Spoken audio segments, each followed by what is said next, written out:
Assalamualaikum warahmatullahi wabarakatuh. Alhamdulillah pada kesempatan ini kita kembali membahas materi kita teori akuntansi ya. Dalam hal ini teori akuntansi normatif dan positif accounting theory atau teori akuntansi positif. Ya, secara garis besar teori akuntansi ini ada dua ya yang paling fundamental, yakni teori akuntansi normatif dan teori akuntansi positif. Akibat dari kedua aliran ini, maka akuntansi itu memiliki dua taksonomi. Taksonomi sains dan art atau seni. Mungkin kita sering mendengar bahwa akuntansi itu adalah sebuah sains, ada yang mengatakan bahwa akuntansi itu adalah sebuah seni. Ya, memang ini menjadi perdebatan di kala ilmuwan. Ada yang menolak ketika akuntansi dikatakan sebagai sains, ya, karena mengatakan bahwa akuntansi itu adalah sebuah seni, ya. Dia adalah sebuah keterampilan, ya, bukan sebuah ilmu. Ya, namun dalam dua posisi ini kedua-duanya bisa dibenarkan, bahkan dalam ilmu akuntansi yang kita pelajari selama ini pun juga mengadopsi kedua pendapat ini, ya, bahwa akuntansi itu adalah sains, bahwa akuntansi itu adalah sebuah seni. Ya, teori akuntansi positif dan teori akuntansi normatif. Nah, yang kita bahas yang pertama teori akuntansi normatif. Ya, teori akuntansi normatif ini dihasilkan melalui proses semi penelitian tanpa adanya pengujian terhadap teori akuntansi itu sendiri. Ya, apakah dapat menjelaskan praktek akuntansi yang telah berlaku atau tidak? Karena hipotesis yang ada dalam teori ini itu mengenai bagaimana akuntansi itu dipraktekkan dan cenderung disusun untuk menghasilkan postulat akuntansi. Oleh karena itu, maka dalam teori akuntansi normatif ini itu berfokus pada istilahnya adalah preskripsi atau norma, ya, dan tidak dimaksudkan untuk pengembangan teori, ya, yang diarahkan untuk menjelaskan ataupun memprediksi, ya, ataupun menjawab pertanyaan tentang apa dan bagaimana seharusnya dilakukan oleh akuntan. Ya, kalau teori akuntansi normatif, karena dia adalah praktek, ya, teori akuntansi normatif itu adalah praktek akuntansi yang dilaksanakan sesuai dengan aturan yang telah ditetapkan. Ya, jadi tidak membahas tentang bagaimana seharusnya, tetapi lebih kepada apa seharusnya, ya, apa yang seharusnya. Kemudian, ya, teori akuntansi normatif itu yaitu bagaimana definisi setiap unsur dan elemen laporan keuangan, pengakuan, pengukuran, dan penyajiannya dalam laporan keuangan. Itu yang dibahas. Ya, metodologi penyusunan teori akuntansi salah satunya adalah secara normatif, yaitu untuk menilai sejumlah praktek akuntansi yang seharusnya dilakukan. Ya, jadi teori akuntansi normatif ini lebih membahas kepada teknik-teknik akuntansi itu sendiri. Teknik-teknik pencatatan, teknik-teknik pelaporan akuntansi atau pelaporan keuangan. Ya, dia menjelaskan data apa yang seharusnya dikomunikasikan dan bagaimana itu data harus disajikan. Ya, itu adalah domain dari teori akuntansi normatif. Ya, sehingga tadi dikatakan bahwa akuntansi normatif itu adalah sebuah sains. Ya. Akuntansi itu adalah sebuah sains. Bukan sains, art, ya, atau seni. Ya, saya ulangi, bahwa teori akuntansi itu adalah sebuah seni, ya, atau sebuah art. Dalam konteks ini dia bukanlah sains, ya, karena memang dia mengikut aturan-aturan saja yang ada, ya. Maka aturan yang diikuti itu dikenal dengan nama, ya, praktik akuntansi yang berterima umum atau General Purpose Financial Accounting. Ya. Tahu praktek akuntansi yang berterima umum, ya, General Purpose, yang di Indonesia, ya, dikenal dengan istilah PSAK atau SAK, ya, Standar Akuntansi Keuangan. Nah, kemudian lebih lanjut bahwa teori normatif itu lebih berkonsentrasi kepada penciptaan laba sesungguhnya atau true income. Ya, teori ini berkonsentrasi pada penciptaan pengukur tunggal yang unik dan benar untuk aset dan laba. Ya, meskipun demikian, tidak ada kesepakatan terhadap apa yang dimaksud dengan pengukur nilai dan laba yang benar. Ya, jadi konsentrasinya adalah bagaimana penciptaan laba. Itu yang menjadi, ya, konsentrasi dari akuntansi normatif. Kemudian pengambilan keputusan. Ya, pendekatan ini menganggap bahwa tujuan dasar dari akuntansi adalah untuk membantu proses pengambilan keputusan dengan cara menyediakan data akuntansi yang relevan atau bermanfaat. Ya, jadi memang ketika kita membahas tentang akuntansi, ya, terutama mungkin bicara akuntansi keuangan, maka bahkan definisinya pun bahwa akuntansi adalah sebuah proses pengidentifikasian, pengklasifikasian yang kemudian diakhiri dengan, ya, penyajian laporan keuangan yang selanjutnya laporan ini menjadi alat informasi untuk dikomunikasikan kepada pihak-pihak yang berkepentingan. Nah, ketika kita memahami akuntansi seperti itu, maka Anda berada di dalam, ya, konteks akuntansi normatif. Ya, akuntansi yang teratur seperti itu. Ya, akuntansi yang mengikuti, ya, standar-standar yang ada. Kita memahami akuntansi itu berdasarkan, ya, apa yang telah ditetapkan di dalam standar akuntansi yang menggunakan prinsip general purpose, ya, atau akuntansi yang berterima umum.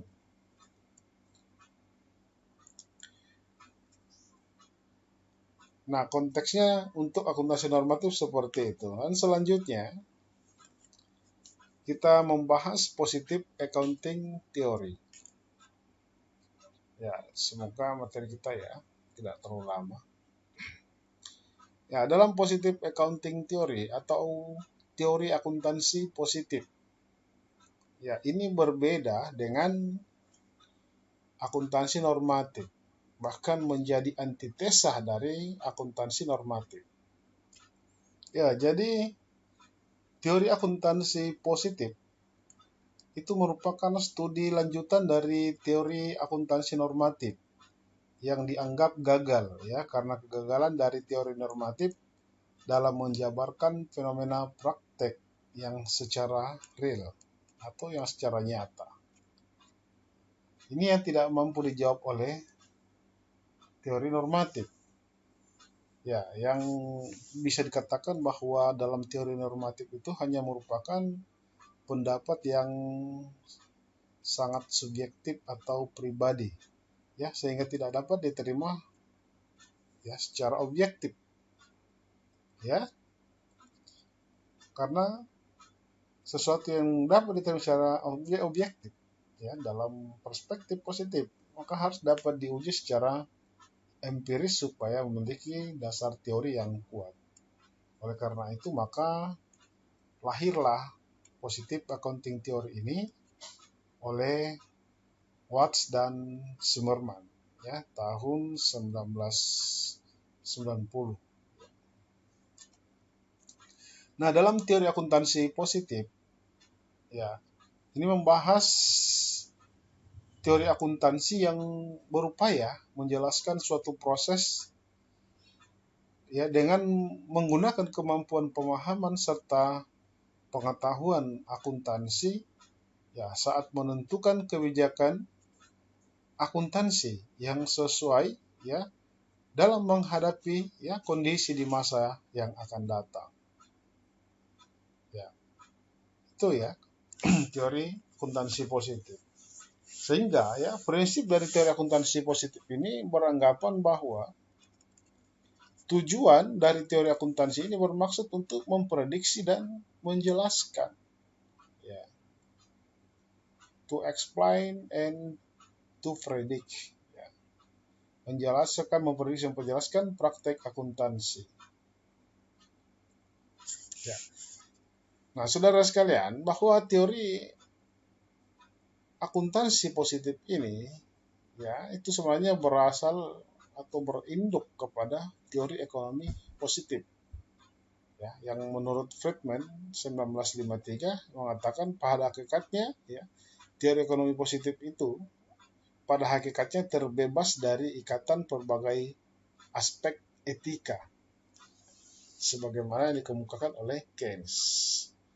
Nah, karena dikatakan dia terbebas dari ikatan berbagai aspek etika,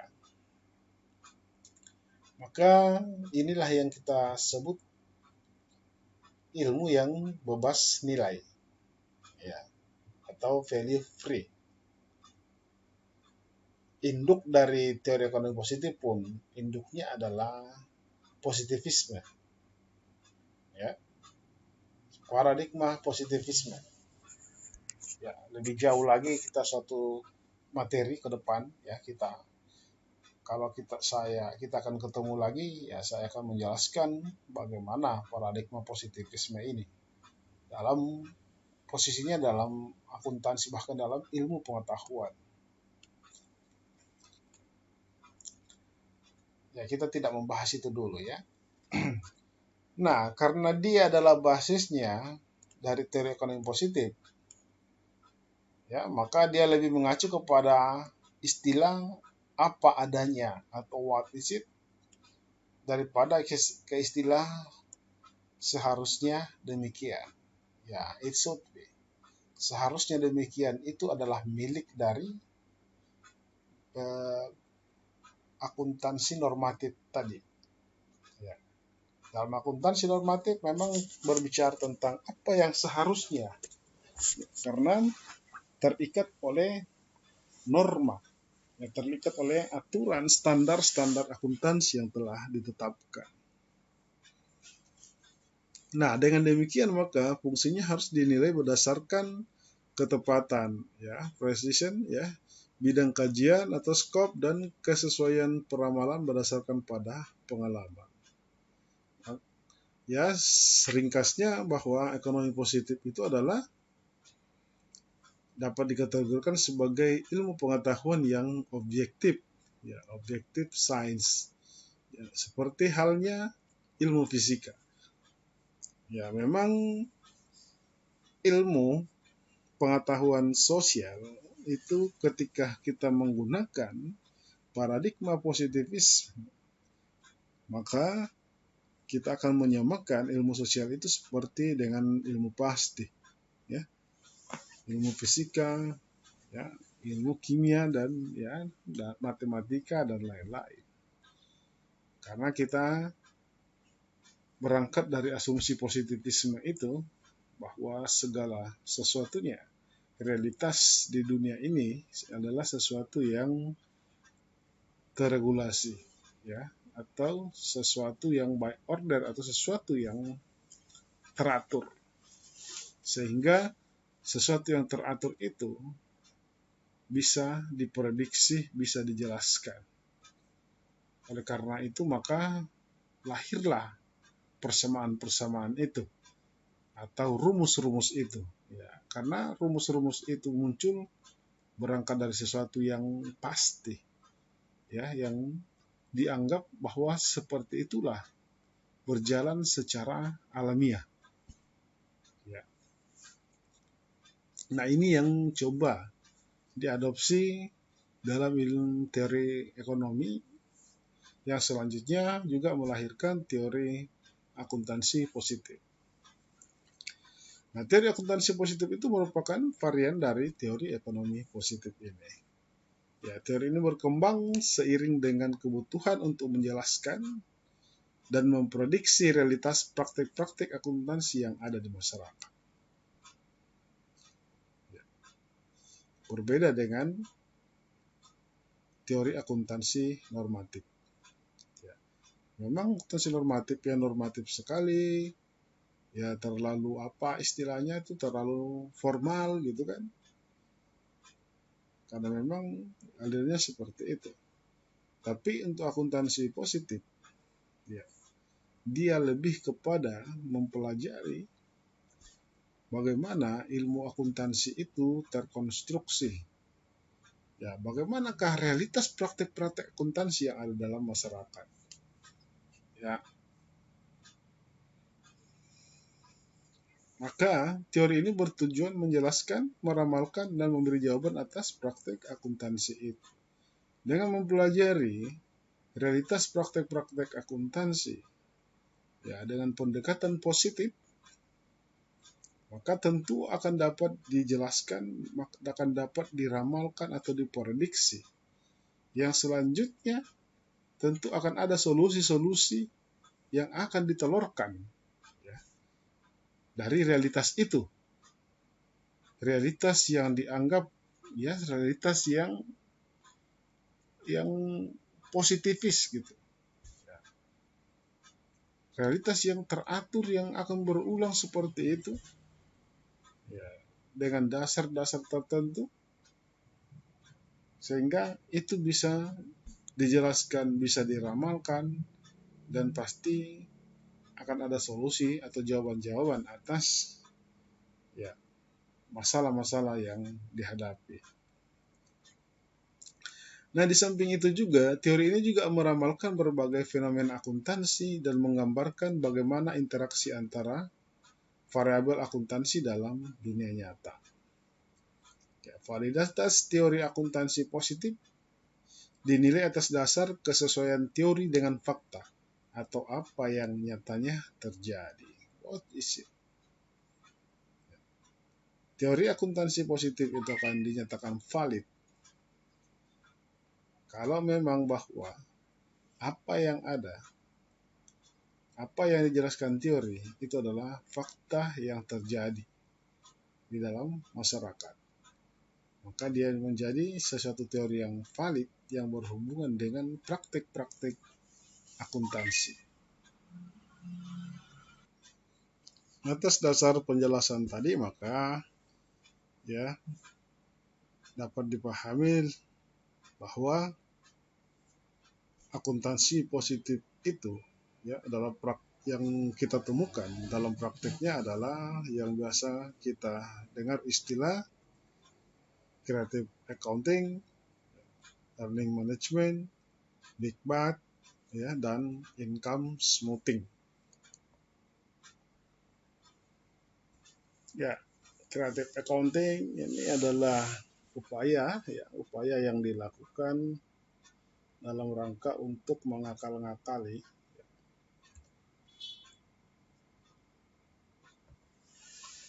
ya, atau merekayasa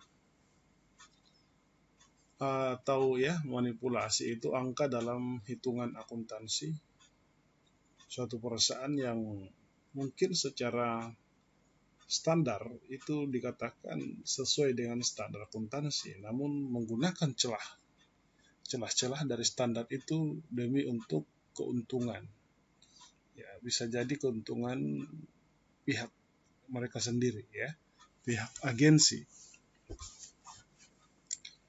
Demikian pun juga untuk earning management. Ya, earning management juga seperti itu. Ya, earning management juga, ya, sengaja mengelola laba seakan-akan laba besar, tetapi produksi tidak bertambah, penjualan tidak bertambah, tapi laba bisa dinaikkan ataupun diturunkan, ya, dengan juga menggunakan metode-metode akuntansi.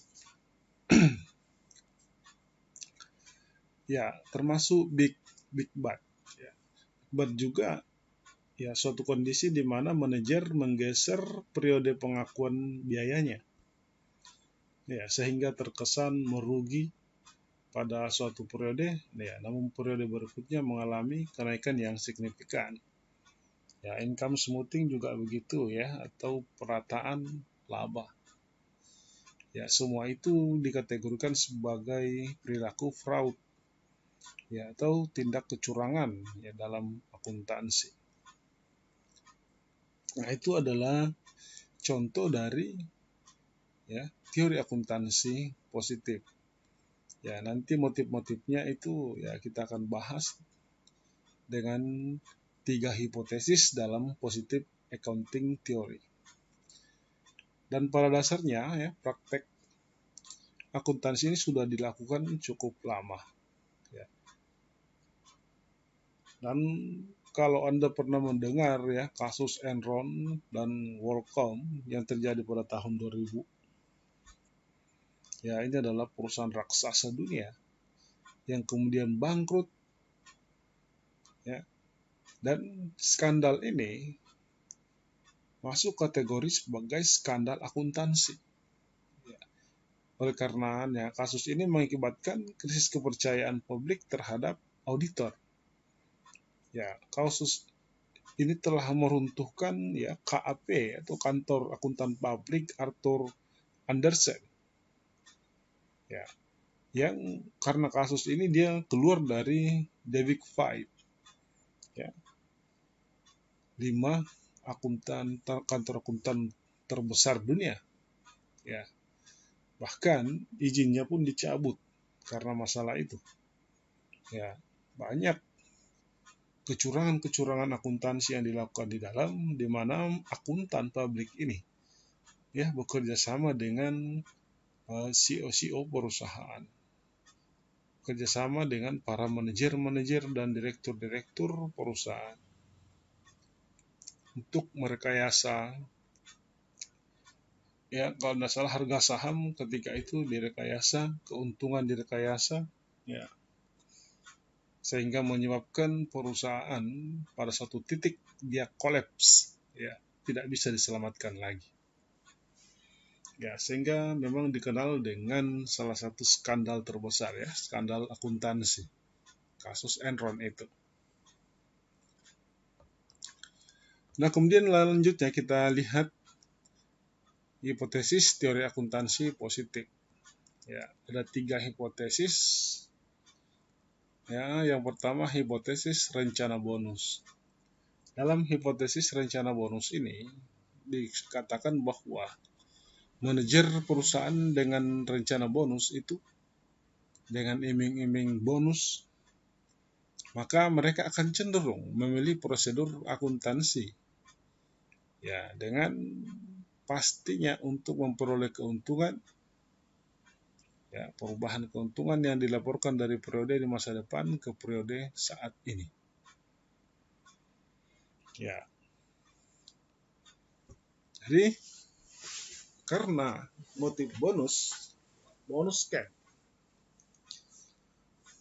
maka para manajer pasti akan ya melaporkan labanya yang besar.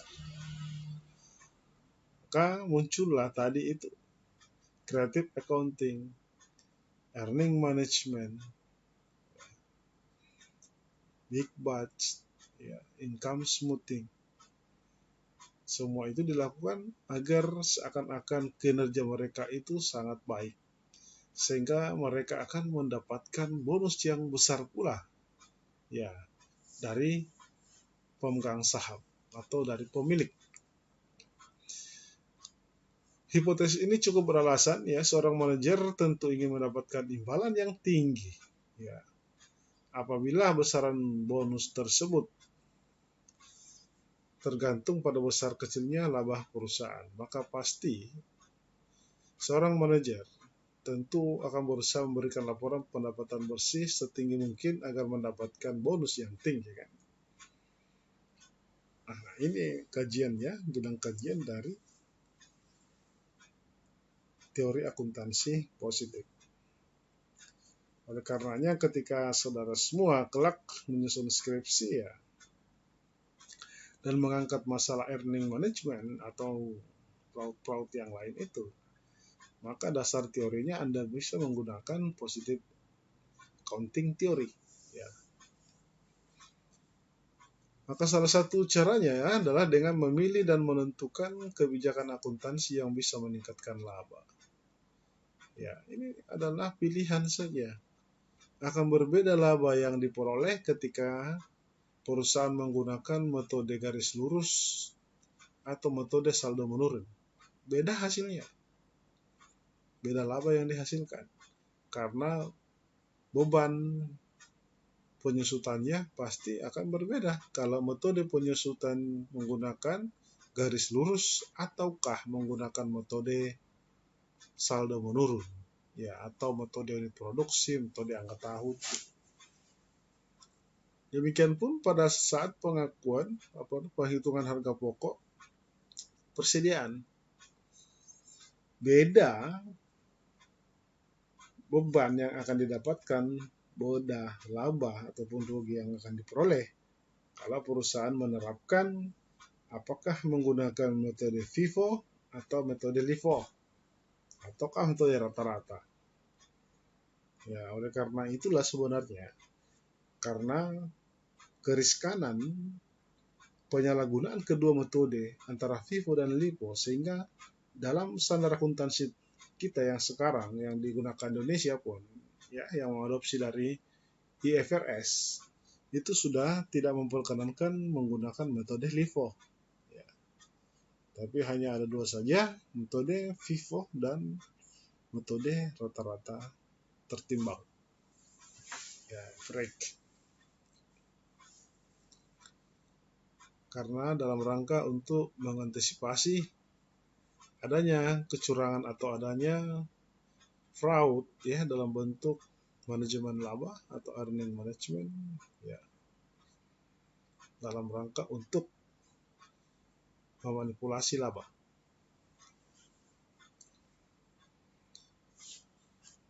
Nah, berikutnya hipotesis teori akuntansi ya positif itu adalah yang kedua hipotesis kontrak utang. Ya, dalam hipotesis kontrak utang ya, seluruh hal yang lain dalam keadaan tetap. Ya, semakin dekat sebuah perusahaan terhadap pelanggaran prinsip akuntansi yang didasari atas sebuah kesepakatan hutang, maka ada kecenderungan semakin besar pula kemungkinan manajemen perusahaan untuk memilih prosedur akuntansi yang melaporkan perubahan laba dari periode masa depan ke periode saat ini. Ya, jadi semua itu dilakukan dalam istilah kita adalah langkah-langkah kalasi sebenarnya ya untuk mensiasati agar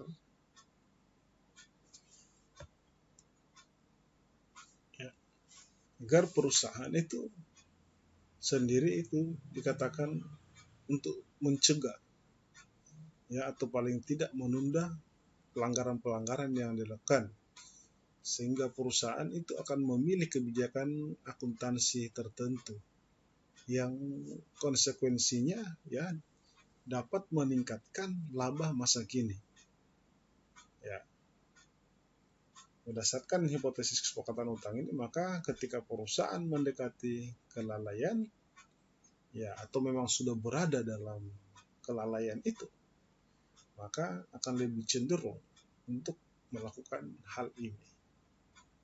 Ya. Itu yang ya disampaikan oleh hipotesis kontrak utang. Kemudian yang ketiga adalah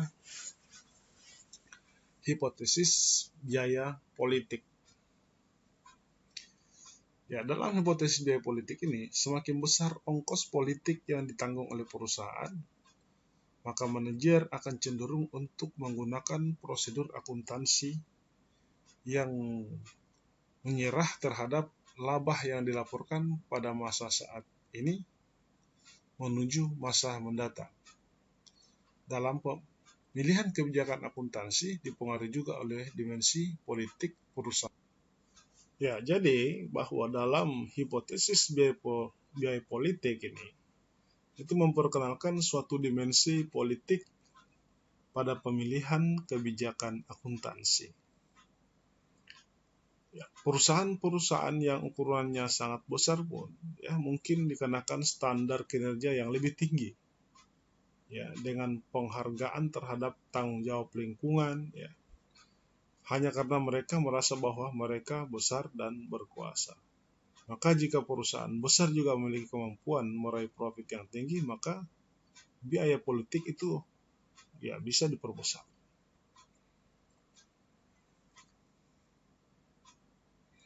Ya, perusahaan-perusahaan ya juga akan menghadapi mungkin biaya politik pada waktu-waktu tertentu. Ya, seumpama persaingan luar negeri. Ya, mungkin akan mengarah pada menurunnya profitabilitas, kecuali perusahaan yang terkena dampaknya ini itu bisa mempengaruhi proses politik untuk bisa melindungi impor secara keseluruhan. Dan salah satu cara untuk melakukan ini adalah dengan mengadopsi kebijakan akuntansi income decreasing ya, atau pendapatan menurun.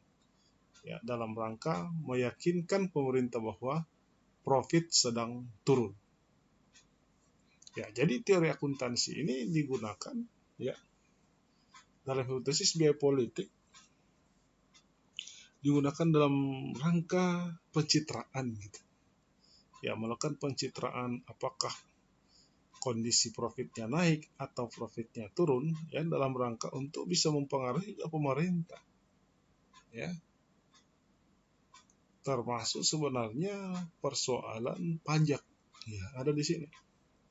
Bagaimana bisa membayar pajak rendah, maka tentu labanya akan dimanipulasi, profitnya diturunkan. Ya. Demikian pun ketika perusahaan ingin mendapatkan suntikan-suntikan dana, ya, atau bantuan-bantuan, maka tentu akan membuat perusahaan itu seakan-akan lagi dalam posisi sulit, gitu. Ya, sehingga akan mendapatkan bantuan dari pemerintah seumpama. Ya, itu adalah motif-motif ya dalam teori akuntansi positif ini ya dengan 3 hipotesis tadi ya. Hipotesis rencana bonus, hipotesis kontrak hutang, dan hipotesis biaya politik. Ya, inilah sebenarnya poin-poin pokok di dalam teori akuntansi positif. Ya, dan silakan saudara semua mempelajari, silakan memahami dengan baik, mengkaji, dan jika ada yang kita diskusikan, maka silakan Anda berkomentar ya di kolom komentar. Ya, apakah di YouTube ataupun di LMS atau juga di Classroom. Silakan. Ya, kita akan berdiskusikan. Saya pikir itu saja ya materi kita, kurang lebih 30 menit. Ya, selanjutnya diisi dengan diskusi. Ya, sekian. Terima kasih. Assalamualaikum warahmatullahi wabarakatuh.